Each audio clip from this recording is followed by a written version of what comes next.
What's up, everybody? Derek here with Tap and Turn Gaming, coming at you today with another EDH deck tech. Today's deck tech will be for Dragonlord Ojutai, being a Voltron-themed deck.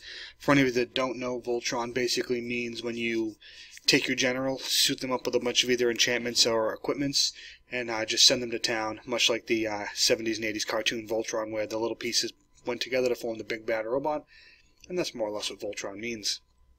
So this deck was suggested to us by two of our viewers, pretty close to each other, so that worked out very nicely. We had Logan Pro Media Magic and Log Mo, both looking to see a Dragonlord Ojutai Voltron deck. So firstly, let's look at Dragonlord Ojutai. He is a 5-cost, 5/4 flyer. He also has hexproof as long as he's untapped. And whenever Dragonlord Ojutai deals combat damage to player, look at the top 3 cards of your library, put one of them into your hand, and put the rest in the bottom of your library in any order. So he's very nice, has hexproof until you're ready to swing with him, and then from that point on, you're just getting pure value with him. We do have ways to really let him go and swing crazy. First, we're going to go over some of the other cards we run.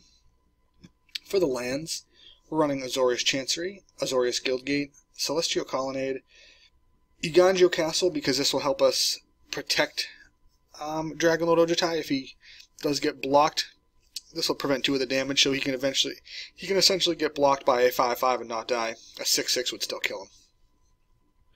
Emeria, the Sky Ruin, because we run a bunch of planes, so the resurrection's nice.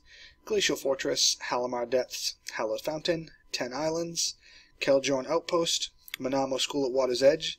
This is really nice because if someone goes to target our general, we can then untap him and make him hexproof, which will make the spell fizzle.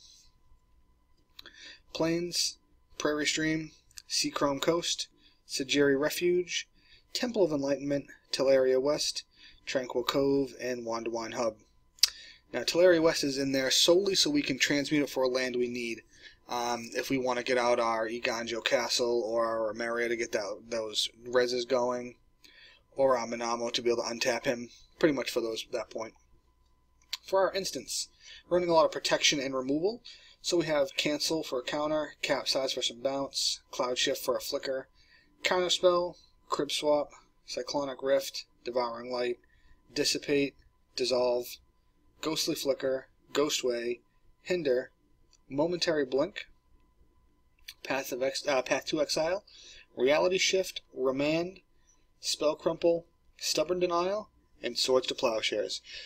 These are all just your generic sort of counters and removal for blue-white, as well as some blink spells because they really are nice. We can attack with our general, he will lose his hexproof, and then we can blink him, he'll come back untapped. That is very nice as well. For Planeswalkers, we're running an Elspeth Knight Errant to be able to get creatures on the board. Also, we can give a creature a +3/+3 in flying, so we can turn our general into an 8/4, which puts him onto a 3-turn clock. Then we have Elspeth Tyrael to gain life for the creatures. More importantly is the fact that we will be getting more creatures from her. Then we have Jace Beleren to draw cards. With him, we'll typically do the -1 to draw, -1 to draw, +2 we both draw, and then back to the -. That's typically what we're doing with him. Nahiri the Lithomancer. She is pretty cool.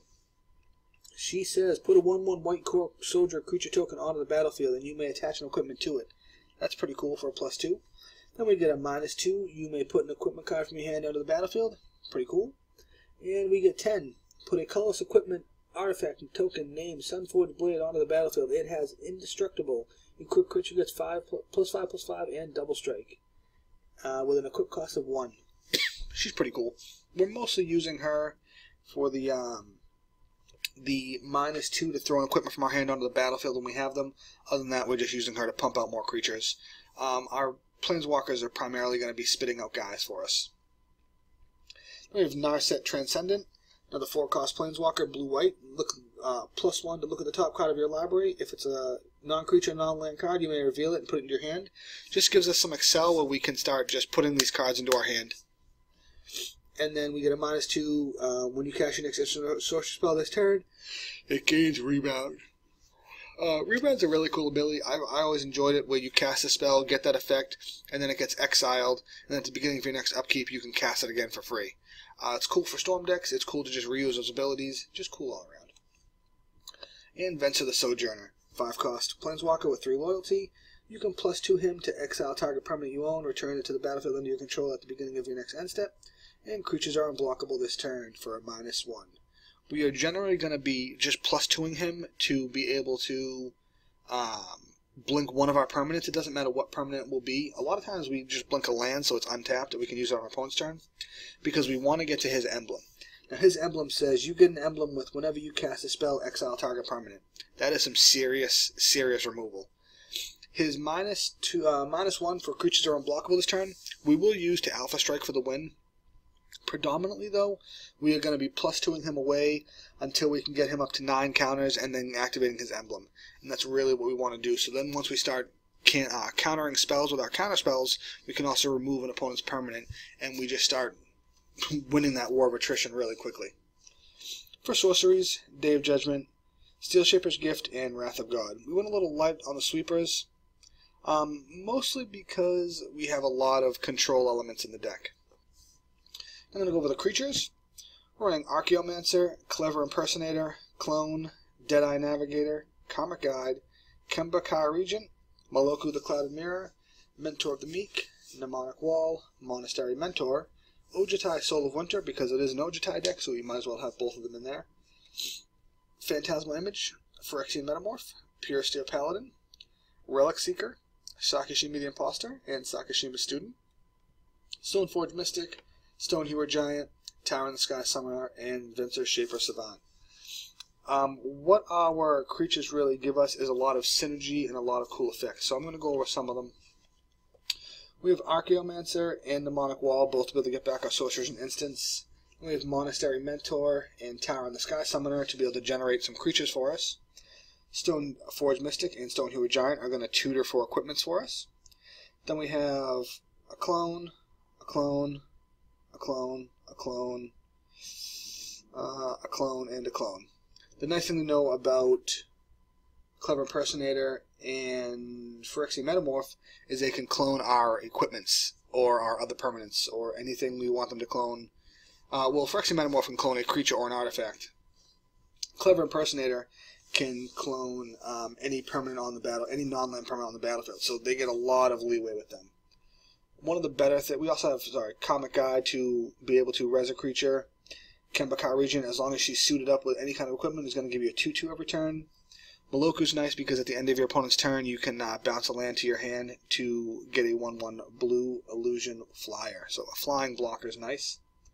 Mentor of the Meek is going to help us benefit all the creatures coming in to let us draw some cards and get that advantage. And then, you have Deadeye Navigator because he is good with literally everything. Everything you could possibly imagine, he is good with. Now, as far as what makes this a Voltron deck, that will be down in the Artifact region. So, first we are running Azorius, doesn't want to come up, but Azorius Cluestone, Azorius Keyrune, and Azorius Signet. For our mana ramps, Conjurer's Closet, we still want to keep that Flicker theme because it's very nice. Ojutai's Monument, another mana rock that can also become a creature late game. Soul Ring because it's Soul Ring.